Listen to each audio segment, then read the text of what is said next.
Loisirs chasse et pêche vous est présenté par les Amants de la nature, le groupe JD de Bois-Châtel et la Capitale Assurance Générale. Cette semaine à Loisirs chasse et pêche, on vous parle de pêche, mais attention, en République dominicaine.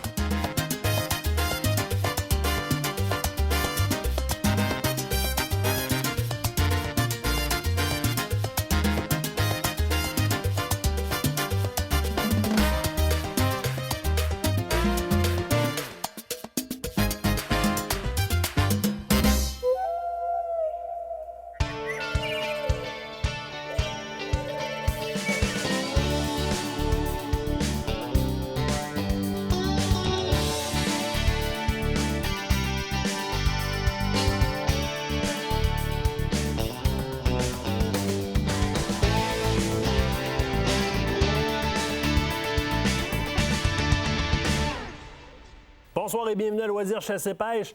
Déjà la dernière émission de cette moitié de saison qui arrive, c'est aujourd'hui, ça passe très rapidement. Émission quand même chargée. On parle avec Éric Bélanger des Leurs Éthiques, évidemment. Guy-Paul Thibault qui nous amène des idées cadeaux. On va parler du nourrissage du cerf de Virginie avec le ministère et premier reportage sur la République dominicaine. Et là, vous allez voir, vous allez reconnaître quelqu'un, tout un personnage, notre ami Denis. Pour ceux qui ne s'en souviennent pas, je vous donne deux indices. J'en ai une! J'en ai un autre! Je l'ai! J'en ai une belle! Bien filmée! J'en ai une Christie de belle, là!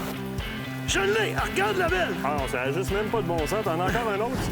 Vous en souvenez? Beaucoup de plaisir, évidemment, avec Denis dans les pêches. On rit toujours. On se fait beaucoup de plaisir.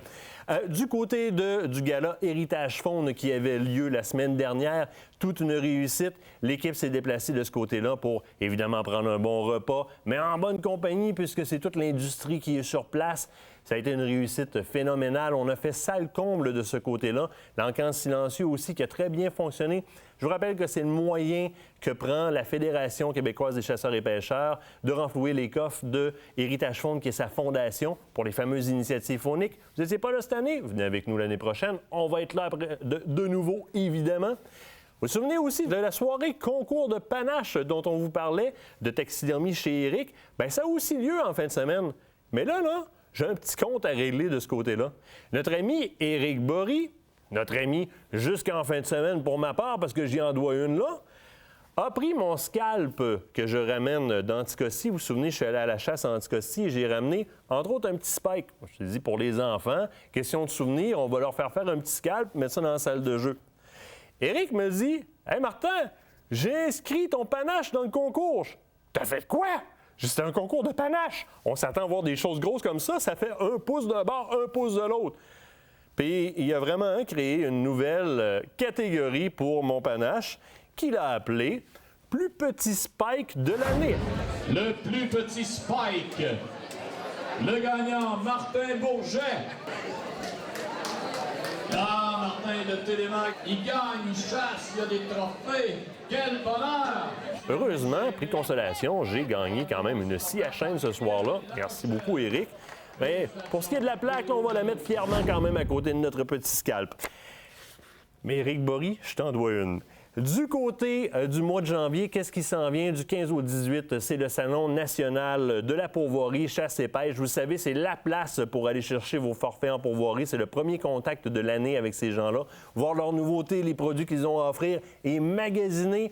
L'équipe de Loisirs chasse et pêche va être sur place aux côtés des Amants de la nature et de taxidermie chez Éric. Venez nous voir, venez parler avec nous. Venez aussi voir les conférences qu'il va y avoir sur place. Et vous le savez, il n'y a pas toujours seulement que des pourvoiries. Il y a aussi beaucoup de nouveaux produits qui sont sur place, que ce soit des couteliers, des armes, etc. Il y a de très bons conférenciers, je vous le rappelle. On apprend énormément de stock en étant là, en étant sur place, en parlant avec tout le monde. Venez nous serrer la main du 15 au 18 janvier. Ça va nous faire plaisir de vous voir. Et comme toutes les années, on fait une émission spéciale de ce côté-là. On se quitte le temps d'une première pause. Au retour, on parle avec Éric Bélanger des Éthiques. On parle de quoi? On parle de l'heure pour le bar rayé.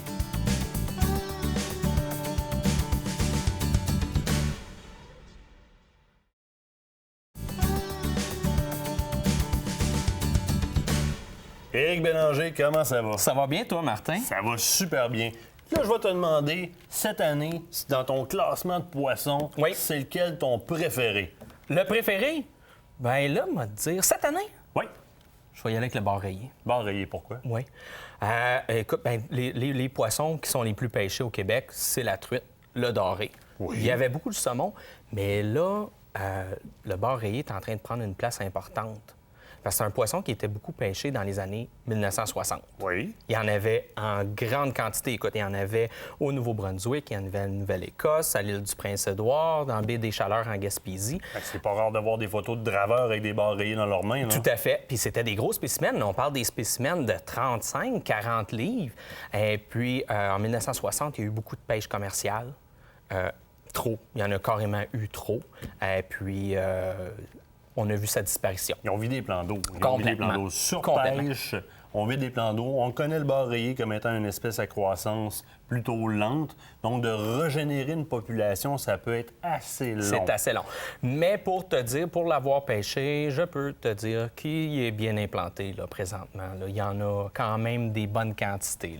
J'étais allé au Nouveau-Brunswick quand j'ai fait ma tournée, qu'on s'était parlé, que j'allais promettre qu'on allait parler des nouvelles mouches à bar rayé. Écoute, dans la rivière Miramichi, c'est complètement ridicule. Là. C'est un poisson qui va se nourrir beaucoup en surface. On voit des bouillons, carrément des bouillons. Puis j'ai parlé avec des gens locaux, puis ils n'étaient pas gênés de me dire qu'ils pouvaient en prendre à peu près 6 à 700 par jour. Ouais. OK, dans la rivière Miramichi directement. Dans la rivière Miramichi. C'est pas encore ce qui se passe tout à fait à Québec. On observe une remontée de la population, tranquillement, pas vite, sauf que on répertorie au travers du web. Moi, je vois un petit peu sur Facebook. Quand je vois des chaloupes, pas un bar rayé, on dirait une chaloupe tellement c'est gros. Oui. Dans les mains de quelqu'un, c'est toujours des gens qui sont vraiment beaucoup plus bas, justement, dans le secteur du Nouveau-Brunswick, le pointe de la Gaspésie, à l'entrée. Baie des Chaleurs. Baie des Chaleurs, Écoute, il y en a beaucoup. On va espérer le voir remonter jusqu'au Québec parce que, en quelque part aussi, quand on l'a surpêché comme ça, veut pas, quand tu retires une espèce d'un plan d'eau, il y a d'autres espèces qui vont prendre la place et qui vont s'établir. Alors, le temps que la compétition alimentaire se renverse puis que le bar remonte, ça peut être un peu long. Mais là, avec quoi tu le pêches, toi? Moi, je vais le pêcher avec les mouches. Yes. Parce que, comme je te disais, c'est un poisson qui va se nourrir en surface. On voit beaucoup de bouillon. Puis, on en profite pour lancer un leurre pendant qu'il est en train de se nourrir. C'est plus facile à la capture. C'est un poisson qui est très agressif.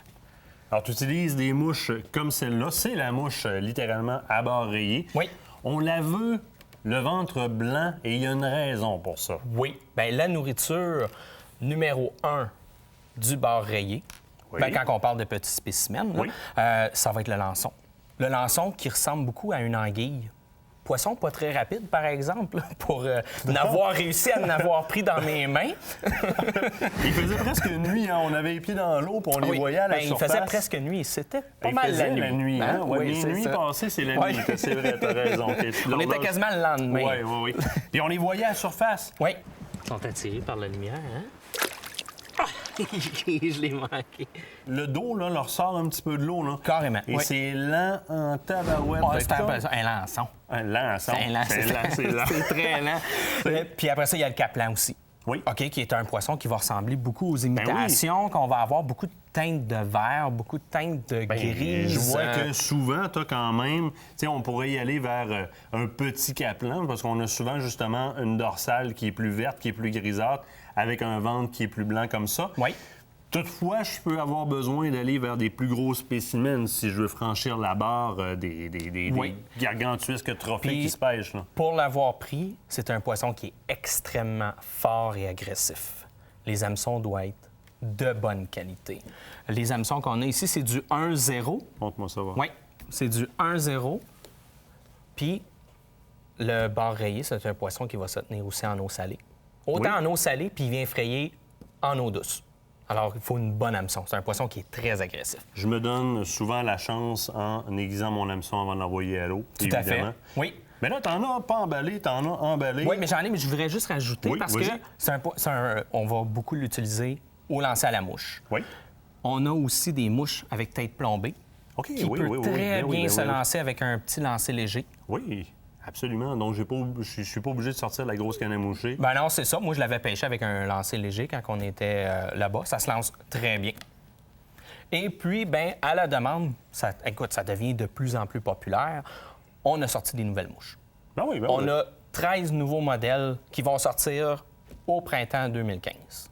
à temps pour préparer ma saison. Oui. Génial. Qui est Regardez mon coffre. des modèles beaucoup plus gros qu'on a présentement. Écoute, c'est Monté sur du 2.0. C'est ce dont on parlait tout à l'heure, justement, d'avoir des leurres qui sont peut-être de plus grande taille pour justement aller vers des plus gros spécimens. Tout à fait. Puis là, écoute, il nous reste 30 secondes. OK. Le temps des fêtes approche. Oui. Très tendance de donner un équipement de bar rayé comme ça, de faire une sélection. Puis t'as le coffre parfait pour venir planter mes petites mouches. Coffre Tout à qui fait. flotte. Oui. Esthétiquement différent de ce qu'on connaît sur le marché. Tout à fait. Super le fun à donner. C'est un added value de le garnir du côté des mouches. Ça Très fait un bonne beau idée. cadeau. T'as d'autres choses, évidemment. Ben oui, c'est sûr. Écoute, on a le fameux kit des Toronto Warbler. On Oui, l'a oui. dans plusieurs modèles. Puis on a aussi notre kit de mouches assorties. Puis on peut faire des kits. C'est tout disponible aux Amants de la Nature. De toute façon, on va les voir ici. Puis ils vont nous garnir des coffres comme ça. Parfait. Éric, je te remercie. Mais là, tu ne sauves pas, tu s'en vas t'asseoir sur le divan que là, on va regarder quelque chose. Après la pause, je te présente le premier topo. Je vous présente le premier topo en République dominicaine. Sauvez-vous pas.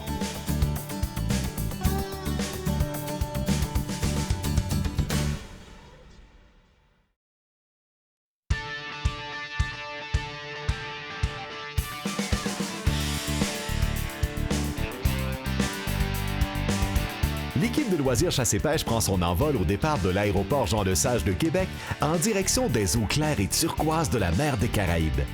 La destination finale, la République dominicaine.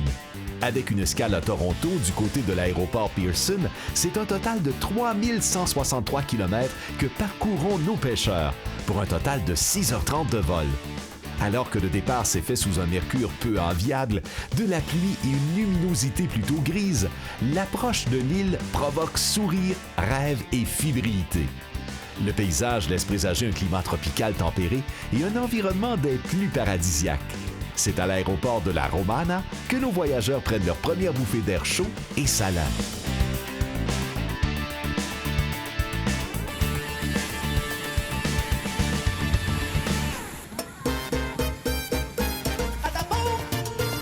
La ville de la Romana doit son nom à l'utilisation de son port comme transit commercial par les Romains dans le passé. Elle a été bâtie dans le but de loger les travailleurs des plantations de canne à sucre. Aujourd'hui, beaucoup plus populeuse, elle accueille un très grand nombre de touristes qui transitent via son aéroport international. C'est fait, on est arrivé en République dominicaine. On vient tout juste d'atterrir à la Romana. Présentement, on est en direction de Juan Dolio, qui va être notre camp de base, littéralement, d'où vont partir toutes nos aventures. Hey, j'ai hâte de voir ça. Le guide pendant notre voyage de pêche en République dominicaine sera Denis Godbout de Primavera Tropical. Ce sont majoritairement des motocyclettes qui peuplent les rues des différentes villes de la République dominicaine. En ce qui a trait aux voitures, les habitudes de conduite et le style de covoiturage sont très propres à la population locale. Loin de nos préoccupations nord-américaines en regard à la sécurité routière. En départ de la Romana, l'équipe aura à parcourir 65 km afin de se rendre à Juan Dolio.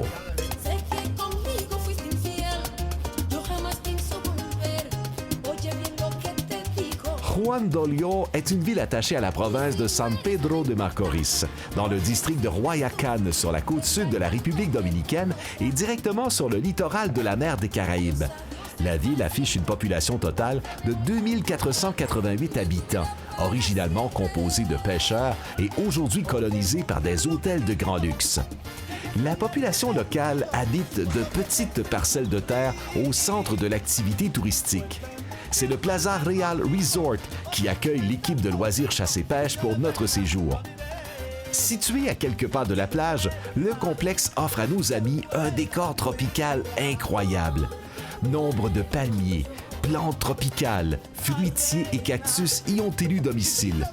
Certains sont de véritables livres d'or pour les visiteurs du complexe. Sentiers sous les palmiers, étang tropical avec tortues et poissons, rappelant l'exotisme de l'endroit.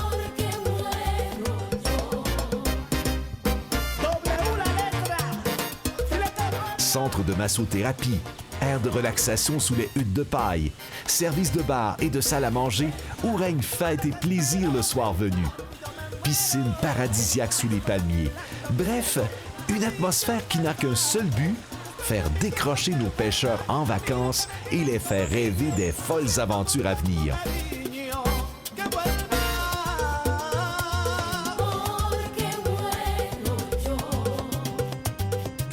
Côté logis, un grand appartement est mis à notre disposition et l'espace ne manque pas. Salon, salle à manger et cuisine complète. De très grandes chambres. 2 balcons pour admirer le paysage et prendre un moment de détente et surtout un accès à la plage très rapide.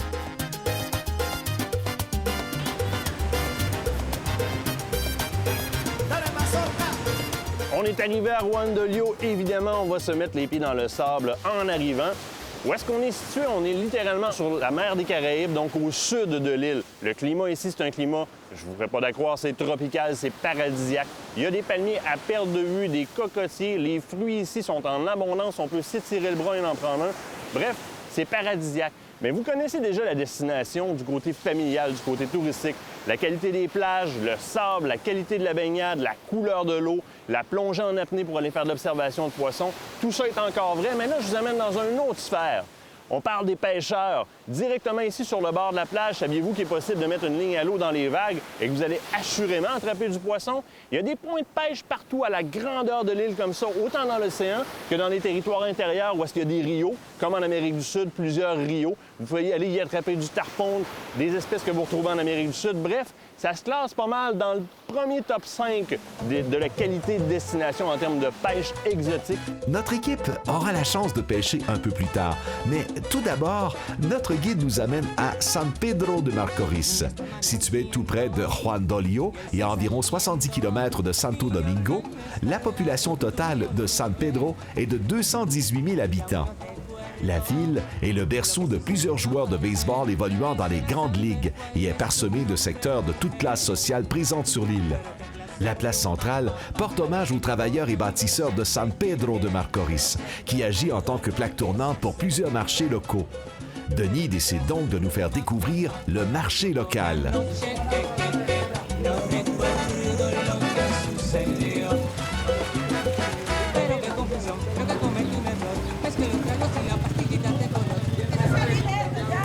C'est ce que tu manges comme ça, des fruits, ça, c'est sucré, puis ça se mange. La canne à sucre locale, on peut manger ça, c'est très, très bon.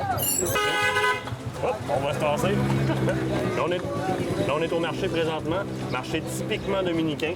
Ce qu'on fait, c'est qu'on vient chercher nos fruits, nos légumes ici. Ils vendent des patates, ils vendent des fruits locaux, évidemment. Il faut négocier, parce que les prix, au départ, quand ils nous voient le visage blanc, là, ça grimpe assez rapidement. Fait qu'on fait semblant de s'en aller, puis ils viennent nous rechercher, puis ils baissent les prix assez rapidement.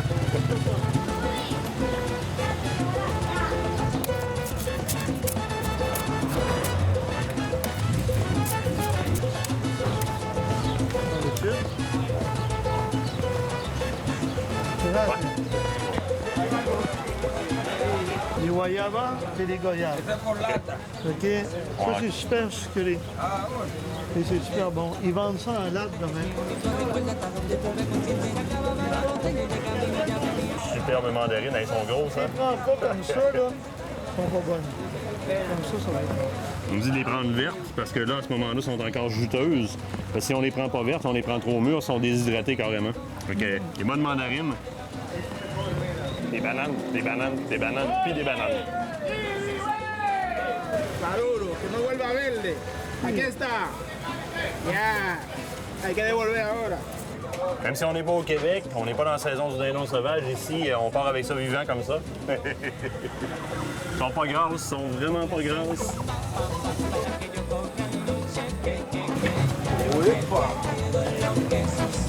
Restez des nôtres, notre voyage en République dominicaine se poursuit Tengo la papaya. après la pause.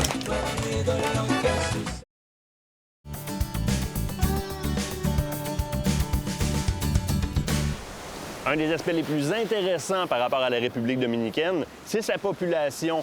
Les mœurs et coutumes sont complètement différentes de chez nous. Il n'y a qu'à voir de la façon dont ils bâtissent leurs habitations pour la famille. Ce sont des petites maisons en tôle, pièce principale qui se convertit la nuit en dortoir, le jour en espace de vie. On fait cuire nos aliments à l'extérieur dans des cannes de tôle avec du charbon dedans. C'est complètement différent, mais c'est comme ça que vivent les Dominicains.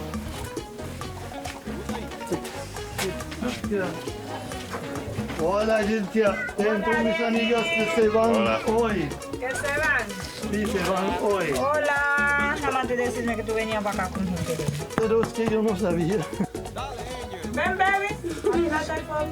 Es bueno, está lindo, hay buen foto. Cucu. Ajá. Mira, mira este dice, párate ahí. No te voy a dar nada. Sí, vente con tu mamá, Estáis. ya vámonos. Sí, no, está. Más te sentía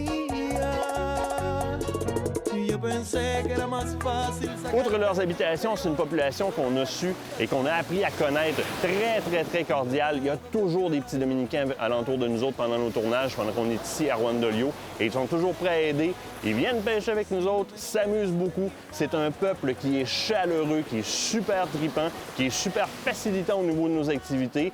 Effectivement, le seuil de pauvreté est peut-être un peu plus élevé que chez nous. On le constate rapidement quand on passe le long des habitations.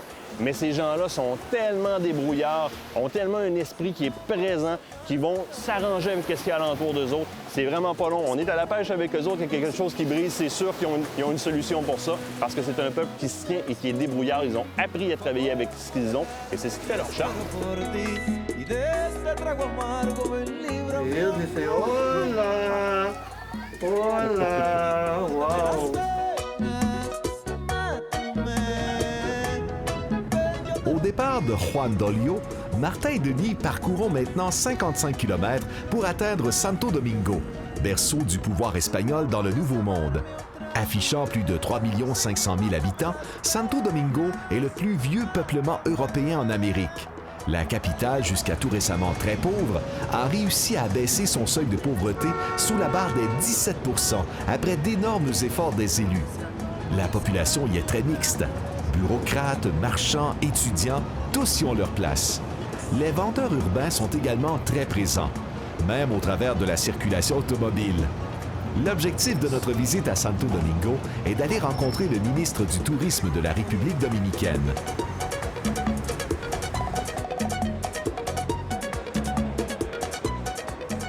Seigneur Luis Simo, Enchanté. merci de nous accueillir en République dominicaine. Quel beau pays. Quel beau pays où il fait chaud et quel beau pays où il fait bon pêcher aussi. Oh oui. Ici, c'est le seul pays qui a les plus hautes montagnes du Caraïbes. Il y a beaucoup de lacs. Il y a bien sûr toutes les mers, toutes les côtes. Il y a des rivières, il y a beaucoup de rios. Et beaucoup de rivières. Il y a beaucoup d'endroits ici pour faire la pêche. Et ça me porte à dire que les Caraïbes, déjà, sont reconnus pour les poissons tropicaux, mais lorsqu'on envisage d'aller à la pêche aux poissons tropicaux, l'endroit par prédilection, présentement, c'est la République dominicaine. Il y a énormément d'opportunités de pêche tout le tour de l'île. Aussi, la République dominicaine est un destin touristique pour la famille. Oui, pour la oui. famille. On peut venir ici avec la famille. Il y a des forfaits pour tous les budgets dans le monde hôtelier. Il y a même des petits appartements qu'on peut louer pour quelques mois. Et ça devient super intéressant parce qu'une fois rendu ici, ou même avant de partir via Internet, on peut réserver nos sorties de pêche sur l'eau avec les différentes compagnies qui le font, et même que plusieurs agences de voyage peuvent les réserver pour nous. Et comme vous le disiez, rendu ici, madame se fait bronzer sur la plage, les enfants jouent dans l'eau et papa va à la pêche. Ah oui. Et alors, ils peuvent aussi danser. Ah oui? S'ils veulent. On peut apprendre à danser. S'ils veulent danser, ils peuvent danser. Mais la République dominicaine est un paradis naturel. Paradis naturel. Il y a beaucoup de rivières, il y a beaucoup de lacs. Il y a aussi beaucoup de lacs artificiels. On pouvait trouver toute classe de pêche. Il y a des facilités pour pêcher à la mer aussi. Et le plus important, les Canadiens connaissent bien la République dominicaine. Ils savent que nous sommes un peuple très hospitalier. Qu'ils viennent ici, il est comme nos frères, les frères de Dominicains. On est bien accueillis quand on sait. Bien accueillis ici à la République dominicaine. C'est une destination qui a tout ce que vous voulez faire en un pays pour faire une vacation inoubliable. toutes ces informations-là sont accessibles? Comment se rendre ici? Comment ça fonctionne? Vous avez un site Internet, le ministère du Tourisme. www.godominicanrepublic.com. Seigneur Louis Simon, ministre du Tourisme. Enchanté. Je vous remercie encore de nous accueillir dans votre belle République. On est encore ici pour plusieurs jours et on va prendre du beau soleil. Merci encore. Tant qu'à être à Santo Domingo pour rencontrer le ministre du Tourisme, Martin ne pouvait quitter la ville sans avoir mis les pieds sur le site historique qui marqua le début de la colonisation de l'Amérique. La plus grande ville de la République dominicaine, c'est définitivement Santo Domingo. Et sur votre agenda de voyage, que vous soyez ici pour la pêche ou par plaisir, il faut faire un passage par Santo Domingo. Et principalement la zone coloniale, parce que vous retrouverez ici même les fondements de l'Amérique du Nord, l'Amérique du Sud, partout. C'est ici qu'a débarqué Christophe Colomb et c'est ici qu'ont commencé à se construire les différents bâtiments qu'on voit alentour de moi, dans les alentours des années 1500. Derrière moi, ici, on a littéralement la maison du fils de Christophe Colomb. Devant moi, j'ai la maison du gouverneur qui s'est bâtie en 1511, devant laquelle il y a une horloge solaire. À l'époque, c'était le seul gouverneur à avoir l'heure, donc il avait la possibilité d'avoir l'heure grâce à cette horloge-là. Ah, c'était un riche, c'était lui qui trônait. Lui savait quelle heure on était à ce moment-là. On se trouve dans les fortifications. C'est la zone fortifiée avec les canons où est-ce qu'on pouvait se défendre contre les navires qui empruntaient le Schneid qui sort de l'océan ici. Donc, c'est ici même qu'a commencé votre histoire.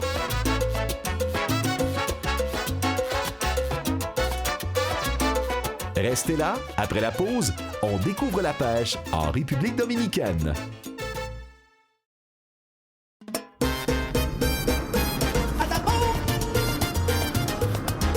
Assez fait de tourisme, c'est maintenant le temps d'aller à la pêche. Pour ce faire, Denis doit arrêter voir un ami pour lui acheter quelques appâts. Ahí enfrente están pescando la balsa, mucho dorado, mucho. Oui. Il dit que c'est plein de marie-marie ici à la sortie de la rivière. Oh, Sí, mucho. ¿Y dorado? Y dorado, mucho. Mucho mal y mucho están cogiendo. Il y a du marlin, il y a du dorado. Todo talento ahora, con la cámara, y hacer un barco, hacer una vaina. Mira, tiene todo. Sí, y hacer una barca. Vamos a una barcaza viendo para allá todo. Notre ami a un grand choix de poissons appâts à vendre, mais pour nos pêcheurs, ce sont les crevettes qui les intéressent. Ah, ouais. Monsieur Denis, on a nos crevettes. Ouais, là, on est prêt. On est prêt, on s'en va pêcher, c'est avec ça.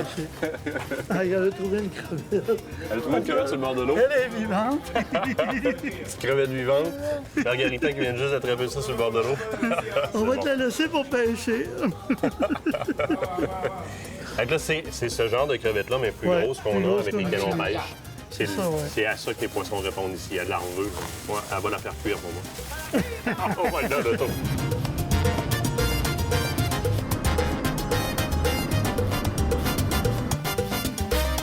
On est rendu sur le bord de l'eau. Ici, la variété d'espèces est tellement grande qu'on veut se donner un champ assez large au niveau des emplacements de nos hameçons et des façons de les pêcher, ces poissons-là, des techniques de pêche.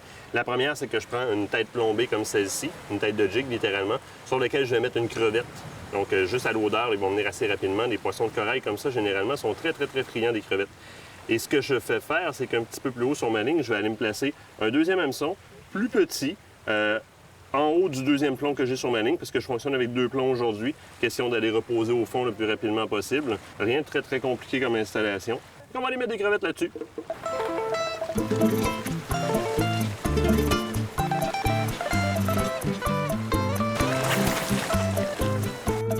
Notre premier contact sous l'eau se fait avec un vestige de récif corallien, en marge d'un récif immergé en pleine croissance.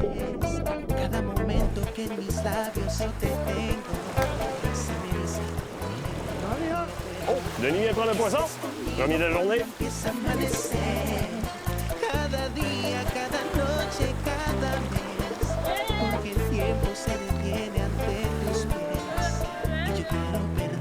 C'est des loups,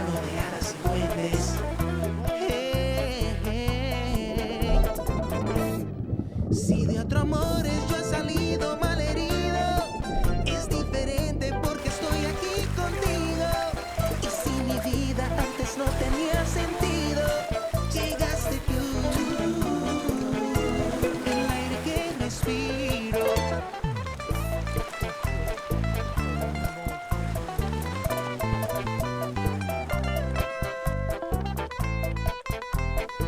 Aussitôt les lignes à l'eau, ça se met à mordre. la petite Margarita et Denis, de leur côté, ont déjà pris des petits roubias comme ça. Roubia, qu'ils l'appellent ici, c'est un poisson, elle en a un autre d'ailleurs. Petit poisson qui est un poisson grouper, donc un poisson qui se tient en banc. Donc c'est ça, c'est ce qu'on s'attend un petit peu à voir sur le long des bancs de coraux. Et on sait que quand on est dans le groupe comme ça, quand on est dans le banc de poisson, ça va sortir, sortir et sortir. De mon côté, j'ai commencé à m'essayer un petit peu plus au large.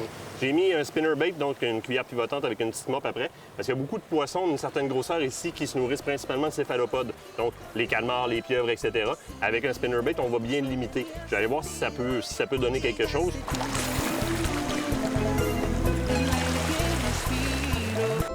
Ces récifs sont très populeux en poissons, mais peuvent être très complexes à pêcher, puisque, dépendamment de l'activité sous-marine, on peut y faire quelques incroyables prises, ou beaucoup de très petites prises.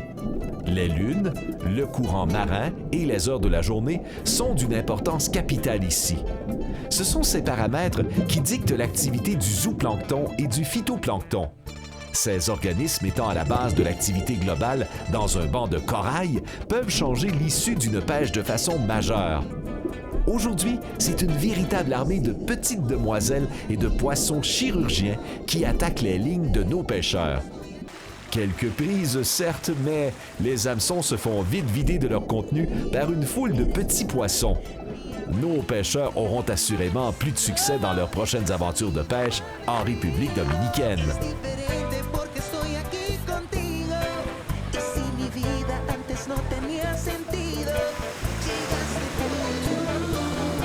Pour ceux d'entre vous qui ne connaissaient pas déjà l'endroit, on vous a fait découvrir les quelques aspects principaux de la République dominicaine. Maintenant, pour notre part, on est ici pour une belle grande semaine. Et qu'est-ce qu'on va faire? C'est plate, on va être obligé d'aller pêcher en République dominicaine. On a de très belles pêches de prévues. On va aller voir au large de Punta Cana qu'est-ce qui se passe du côté du mahi-mahi, qu'est-ce qui se passe du côté du barracuda, espérer peut-être prendre certains plus gros poissons. On va aussi aller à la pêche aux poissons de corail, donc aux abords des bancs de corail. Question de prendre une grande variété de poissons. On va aussi creuser dans les terres pour aller pêcher quelque chose qui nous a été identifié comme du piranha. Il me reste un petit doute, on va aller le vérifier. Du requin aussi, ça j'ai hâte de le faire, le Pangasius, qui est terriblement dur à attraper, le requin d'eau douce à l'intérieur des terres. On va aller essayer de relever le défi. Donc, on va plonger aussi, on va vous prendre des images en sous-marin, on va aller se promener au travers des récifs de coraux. Dans les prochains épisodes, là, soyez là, parce que ça s'en vient, ces reportages-là, de très beaux reportages de pêche en République dominicaine. Fait que vous restez là. Moi, je m'en vais me baigner.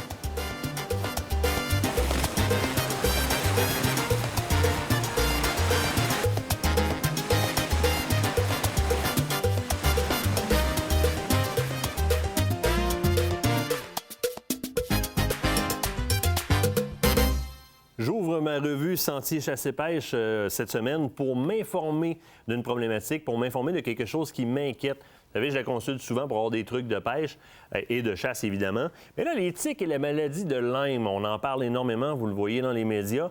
On a justement fait un article qui est très à propos. On parle de cette tique à pattes noires et c'est important de savoir la reconnaître. Ixodes scapularis, c'est son nom latin et c'est le nom sous lequel vous allez le retrouver facilement sur Google. En tapant son nom, vous allez voir les images. Sachez la reconnaître. C'est la tique qu'on retrouve beaucoup sur les cervidés, qui est porteuse d'une bactérie de la famille des Borrelia, alors qui va causer ce qu'on appelle la borréliose de Lyme, la maladie de Lyme, qui est connue. L'article que j'ai devant moi fait le tour, mais le tour absolu des risques réels chez nous, de la provenance de cette maladie-là, des insectes, de l'insecte vecteur, des milieux de reproduction, parce que vous savez, cette tique-là ne transmet pas la bactérie, la Borrelia, à ses œufs, mais va infecter les animaux qui, eux, vont être porteurs de la Borrelia dans leur sang. Et la prochaine tique qui va aller piquer l'animal va devenir elle aussi infectée et peut le transposer à l'humain. On parle de maladie en tant que telle, on explique, on parle du cycle de vie de cette bactérie-là et de la tique. On parle aussi de comment reconnaître les symptômes et de quoi faire dans le cas où est-ce qu'on se fait piquer, dans le cas où est-ce qu'on détecte via les symptômes qu'on a probablement les symptômes qui sont reconnus comme étant propres à la maladie de Lyme. Puis évidemment, allez consulter à ce moment-là. Ça vaut la peine de le lire. Sachez reconnaître les signes d'une infection. Sachez reconnaître l'insecte. Je vous le répète, Ixodes scapularis. Vous le tapez sur Google, allez le reconnaître. Soyez sûr de pouvoir le repérer rapidement pour le retirer de l'animal ou encore pire, de sur vous. Ces conseils vous ont été offerts par le magazine Sentier Chasse-Pêche, la référence chasse-pêche au Québec.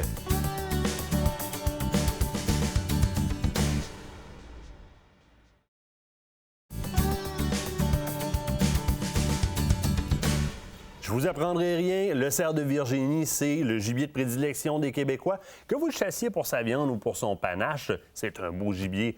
La saison de chasse est à sa fin, quelques jours à peine. C'est l'hiver québécois qui rentre en jeu. Vous savez quel effet a l'hiver québécois sur les populations de chevreuils? On va savoir un petit peu plus aujourd'hui. On s'entretient avec le ministère des Forêts, de la Faune et des Parcs qui ont pris des mesures pour évaluer les effets de la rigueur de l'hiver québécois sur ces populations-là. Et justement, l'équipe de loisirs chasse et pêche s'est rendue sur le terrain pour vous. Allez tourner un peu de vidéo. On regarde ça, je vous reviens. On va être à ce moment-là avec les gens du ministère.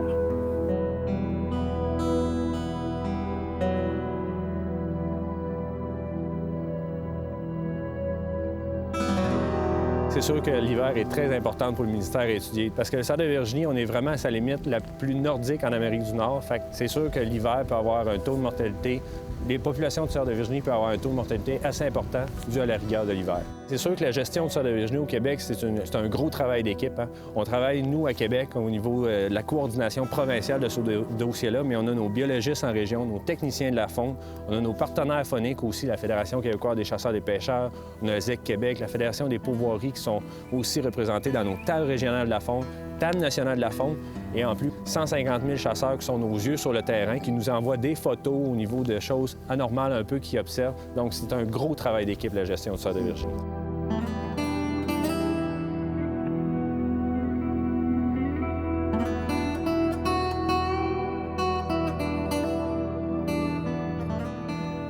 François Lebel, biologiste et coordonnateur de la gestion du cerf de Virginie au Québec. C'est un grand titre, mais au bout de tout ça, bienvenue en studio. Merci, Martin. Écoute, on vient de voir, j'ai fait une introduction tout à l'heure sur la gestion, si on veut, les mesures que vous prenez au ministère pour un peu voir quel impact ça a, ces hivers québécois-là, sur les populations. J'ai envie de te demander d'emblée, avant qu'on aille au prochain bloc vidéo, de me dire un peu comment vous vous y prenez.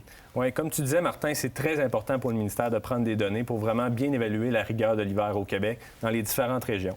Donc, depuis les années 70, le ministère a établi des stations de neige réparties dans les différentes régions du Québec, dans des principaux ravages de cerf de Virginie. Et là, on prend des données, des mesures scientifiques pour vraiment bien évaluer la rigueur de l'hiver et comment ça peut influencer le taux de survie des cerfs de Virginie. Donc, c'est les techniciens de la faune et les biologistes en région qui prennent ces données-là, qui sont très précieuses pour nous. Et c'est un petit peu dur à figurer pour la population de quelle façon ça se fait. Mais justement, on a parlé avec Jean-François Dumont, on a été sur des points de mesure, on l'a en vidéo. On va aller voir un peu cette chronique-là, voir comment on s'y prend, comment ces biologistes-là s'y prennent, et on revient sur la problématique par la suite.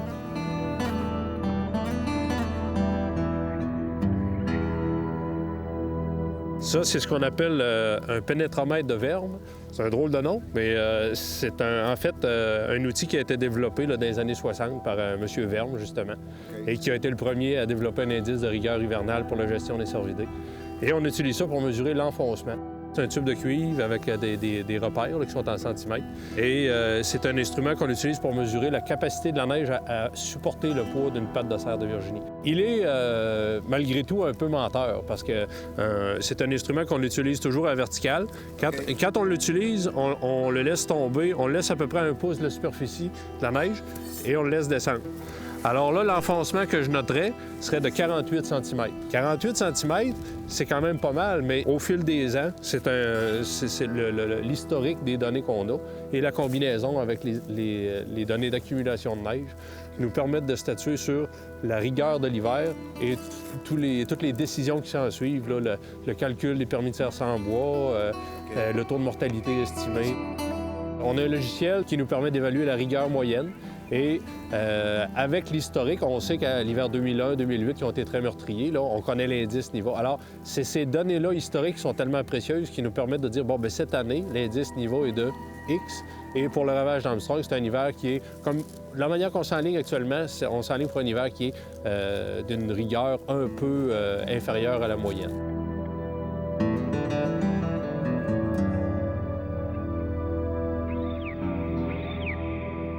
François, ce qu'on vient de voir, c'était les évaluations de la rigueur hivernale l'hiver passé. C'est les mesures qui ont été prises dans le passé. Exact. Est-ce que ça continue, ce programme-là? Oui, bien sûr. Cette année, aussitôt qu'on va avoir des grosses accumulations de neige au Québec, on va recommencer justement à prendre ces données-là dans les différentes stations de neige, puisque la rigueur de l'hiver, c'est toujours important de la prendre à chaque année. On a une belle historique d'autour de 40 ans de données, donc c'est important de continuer cette historique de données-là. Ça, c'est magique parce que tu peux littéralement voir les courbes un peu, ce qui se passe. C'est de là qu'on va faire certaines prédictions, souvent à voir un peu si on s'attend dans les prochaines années à avoir un radoux ou si on s'attend à avoir quelque chose qui est plus simple à gérer pour le cerf de Virginie. Exactement. On est capable vraiment de suivre comme il faut les tendances de population et c'est directement lié avec notre gestion de la faune, puisque, par exemple, lorsqu'on est capable de bien évaluer la rigueur d'un hiver, bien, c'est là qu'on va prendre des décisions de gestion, par exemple, au printemps, au niveau, par exemple, de l'émission des permis de cerf sans bois, les permis de premier abattage dans les différentes zones de chasse au Québec. Donc, c'est sûr que quand on va avoir eu un hiver très rigoureux,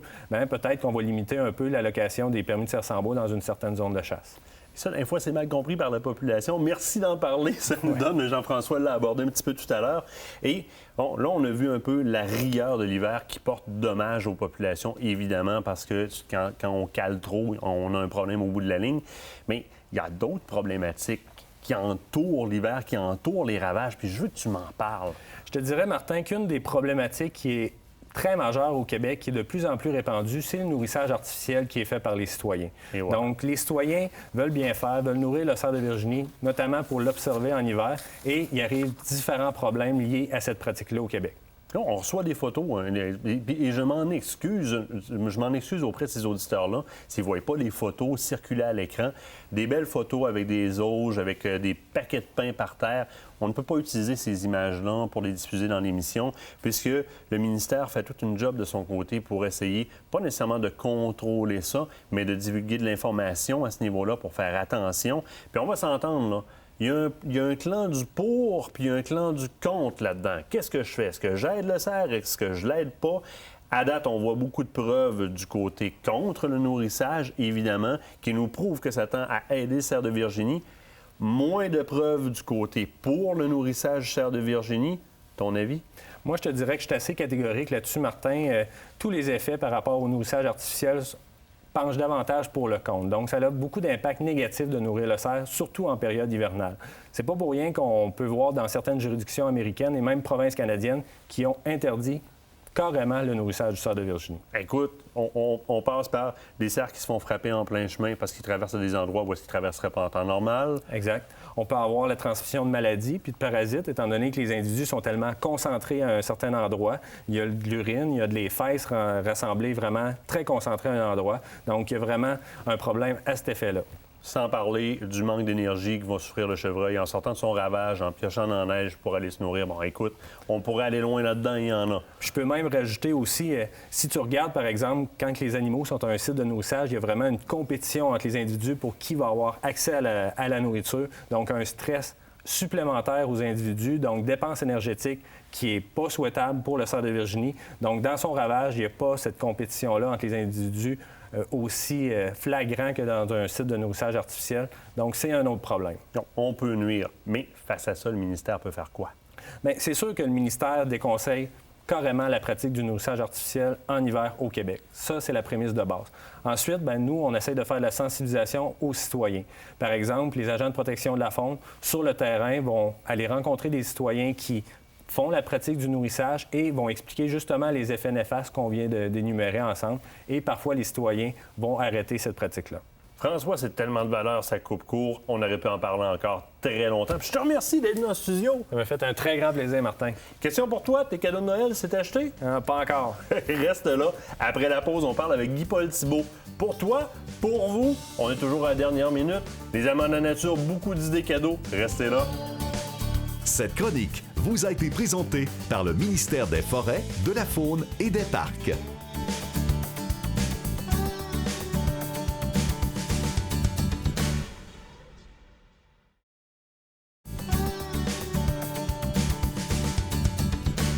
Guy-Paul Thibault des Amants de la Nature, comment ça va? Ça va bien, Martin, toi? Ça va super bien.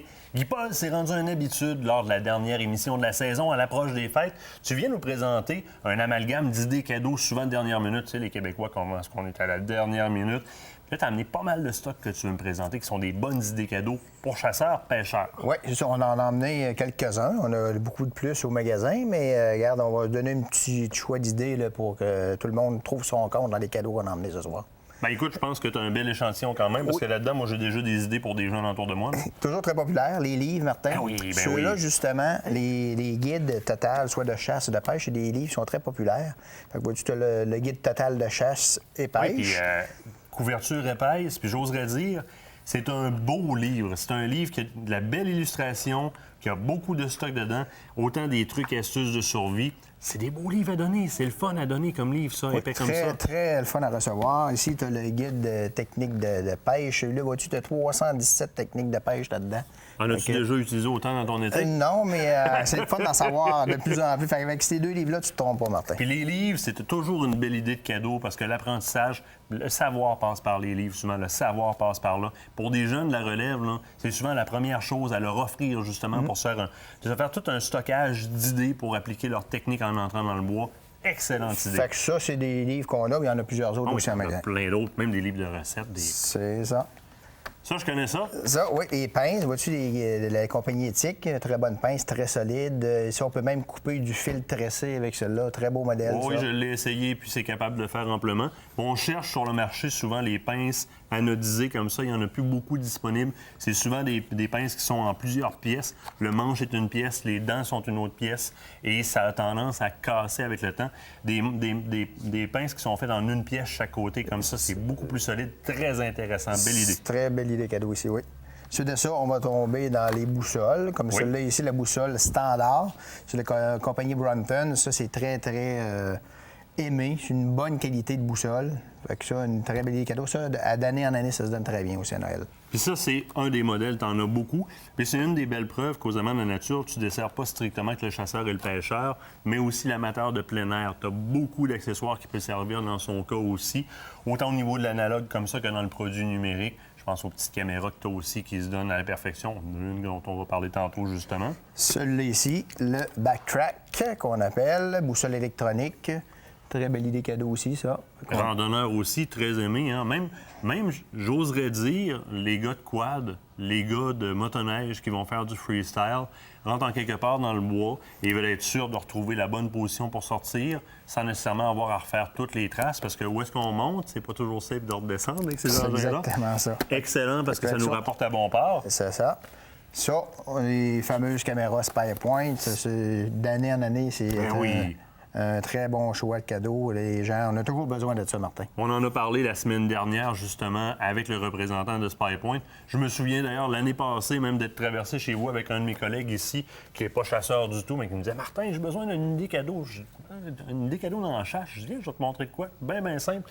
Ça, là, un chasseur en a 2, 3, tu vas y en donner un autre. Il va être content. Tu te trompes pas, comme par exemple avec un call que le chasseur aurait déjà. Il y aurait 4 caméras de surveillance, il n'y a aucun problème. La nouvelle caméra, vous en avez parlé aussi la semaine passée, Excel, celle-là. Elle, qu'est-ce qui est le fun avec cette caméra-là, Martin, c'est qu'elle a une télécommande. Oui. Elle a un zoom 4X. Ça, c'est très, très bien. Quand on veut, exemple, mettre ça sur notre carabine, notre arc, fait qu'on peut zoomer avant de tirer pour voir, on rapproche notre tir, fait qu'on voit très bien avec ça. Boîtier aussi qui la rend étanche. Oui. Étanche à la pluie, étanche à l'eau, ça devient intéressant. Tu sais, au Québec, là, de la pluie, on en a, puis on en a. Donc, génial. Oui.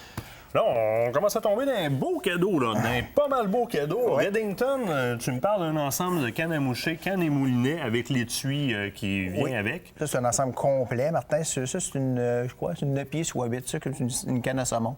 Oui. Fait que c'est un produit qui assez abordable quand même pour la qualité que ça a. Fait que ça se donne très bien aussi pour les pêcheurs. C'est quand même Redington. Redington, c'est une belle compagnie. C'est une compagnie qui a fait ses preuves sur le marché. C'est ce que j'utilise d'ailleurs, moi, pour la pêche au saumon. Une belle Redington qui vient de chez vous. C'est loin d'être gênant à donner, là. Donc, très belle idée cadeau. Encore là, on est peut-être moins dans les idées échanges de cadeaux, malgré que ce soit très abordable. Oui. Mais il y en a aussi des petits cadeaux, là. Tu sais, on parle d'échange de cadeaux avec une gang de chasseurs-pêcheurs. Oui. Là, tu as une belle idée, là. Oui, une balance pour peser notre poisson. Et on peut faire d'autres choses avec ça aussi, Martin. Même quand tu voyages, là, des cadeaux pour peser notre valise à l'aéroport avant de partir. Prends ça. Je pensais que tu allais me dire la dinde de Noël. Non, vois-tu, ça a une autre utilité. Fait que pas juste le poisson, on en vend pour ça aussi. Parlant de dinde, là, cette année, tu as fait tout un avancé dans ton stock pour le dindon sauvage au printemps. Je veux que tu me dises que ça va être la même chose cette année. Oui, cette année, on va être encore mieux équipé pour la chasse à la dinde sauvage parce que là, d'année en année, là, ça augmente cette chasse-là. C'est une très belle chasse en passant. On a emmené une genre d'ardoise ici pour le câble à la dinde. Fait que, on a beaucoup d'autres encore en stock, Martin, pour la chasse à la dinde, ceux qui veulent venir. Là. Et là, ça, non, si vous voulez être tendance dans vos cadeaux des fêtes, là, du côté dindon sauvage comme ça, c'est sûr, vous passez pas à côté. C'est la nouvelle chasse qui est en vogue. Tout le monde tripe bien net sur la chasse qui s'en vient au printemps. Oui, on va être équipé pour ça, ce bonne printemps. idée. Ça, c'est génial aussi. Oui. Les gens le connaissent un petit peu moins. Très bonne façon de traîner les vers et de les garder vivants, de les garder vigoureux. C'est un nouveau produit de cette année, ça? Oui, ça l'a sorti cette année. On en a vendu quand même beaucoup, Martin. Ça, l'avantage que ça a, c'est que là, on ne peut pas le voir parce qu'il est dans l'emballage. Il y a 2 couverts. Vois-tu? Fait que les vers, souvent, sont portés à aller dans le fond. Fait que là, on vire notre canne, on est accroché sur nous, on la vire, là, les verres reviennent sur le dessus. Très, très bonne idée cadeau, ça. Rapidement, le temps avance vite. Évidemment, tout ce qui s'appelle câble électronique comme ça, avec des cartes interchangeables, il y en a tout un dégât disponible. C'est ça, fait qu'on va en avoir d'autres, comme le Cocal cette année, on a eu un très beau... des bons t'en as même manqué? On est manqué, fait qu'on va en avoir pour le temps des fêtes aussi. Ça, c'est un autre modèle de câble. En terminant, tu m'avais pas amené un cadeau, toi? Oui, hey Martin, c'est vrai, regarde. Là, j'ai tout passé ce que ça... Une belle carte cadeau pour toi. Ça, faut pas oublier ça. C'est génial. Dans le temps des fêtes. C'est quoi, c'est ça, c'est le plus cher? Je peux te choisir entre les deux? Oui. Ça se donne très bien en cadeau aussi des gens qui ne sont pas sûrs de ce qu'ils doivent donner. Fait que les cartes cadeaux des Amants de la nature, ça, c'est très bonne idée. On met le montant qu'on veut dessus, la personne choisit. À ce moment-là, on ne court pas la chance de donner quelque chose que la personne a déjà et de se retrouver avec un doublon. C'est ce qui est le mieux adapté, je dirais, aux gens qu'on connaît peut-être un petit peu moins ou à des plus gros montants qu'on veut laisser aller au magasin. C'est ça. Donc, on passe en boutique et... Passez nous voir, fait qu'on va vous trouver un cadeau que vous allez être bon pour donner avec qui vous voulez. Écoute, Guy Paul, je te souhaite de joyeuses fêtes. Et toi aussi, mon Martin. Puis merci d'avoir été avec moi pour cette première partie de saison, parce que c'est déjà la dernière émission, évidemment. On se quitte, on prend une pause pendant le temps des fêtes. Par contre, je vous garde pas loin. Toi, d'ailleurs, Guy Paul, on se revoit assez rapidement. Hein? Le 15 janvier, on est au Salon national de la pourvoirie, chasse et pêche. D'ailleurs, je serai à côté de ton kiosque et à côté d'Éric Bory. On dirait qu'ils nous ont mis en punition, toute la gang dans un coin.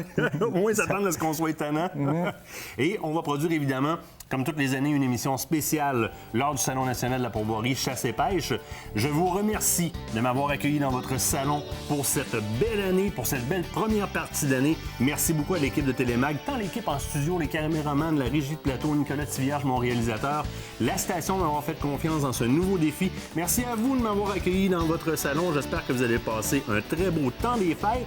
Nous, la saison officielle redémarre le 5 février l'an prochain. Soyez au rendez-vous. Et toi aussi. Eh oui. Salut.